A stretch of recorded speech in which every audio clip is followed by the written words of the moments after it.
He said he wasn't sure if he was ready for that kind of commitment, but he will step up, as if he is some kind of hero. Eye roll.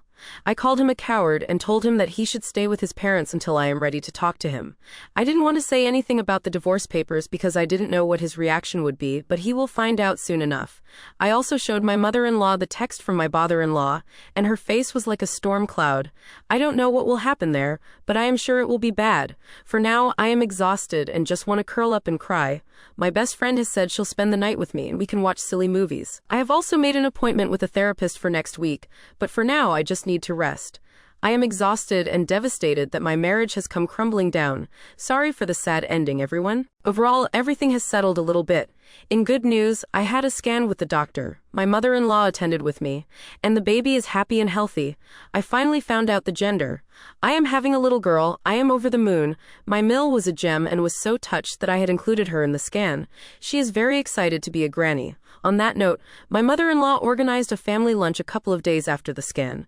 I was a little reluctant, but I knew that she had good intentions and wouldn't do anything to make matters worse. When I arrived, my husband and father-in-law were there, along with my father-in-law, M70, and mother-in-law. It was quite awkward until my mother-in-law asked if anyone had anything to say. My father-in-law spoke first and apologized for his awful text, saying that he was swept up in the moment and wanted to support his brother. I explained how hurtful it had been to receive such a nasty and vindictive message, and that he knew as well as anyone that my husband and I had been trying for almost a year. He hung his head and mumbled something. That was pretty much the last I heard out of him for the afternoon. Next, my mother-in-law looked quite pointedly at my husband, but he actively avoided anyone's eyes. Eventually, she spoke up and announced that my husband would no longer be welcome to stay in their house. She said that she was ashamed to have her son behave the way that he has, and that she would prefer to make space for her granddaughter rather than have some lowlife hanging around. My husband had opened up his mouth to say something earlier, but his eyes lit up when she said granddaughter. My husband had always wanted a girl, and he was suddenly in tears, saying that he was so pleased to hear the gender. My husband was suddenly wanting to touch my belly and asked if he could come home and paint the nursery.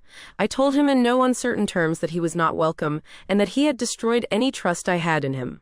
I told him that if I took him back, I would be worried that he would disappear at any kind of big news, and that I couldn't have someone at my side who balked at the first chance. He asked me if I was telling him it was over, and I point blank told him that I had engaged a lawyer. My husband was kind of frantic, but I felt so calm, like someone had put a blanket over me in the situation. Normally I am a big crier, but I felt so removed from everything. My husband said that this was not fair. He had shown a little bit of panic, and suddenly I am throwing away our life and denying him his daughter. My father-in-law reminded him that this is the same baby he felt trapped by no more than 2 weeks ago.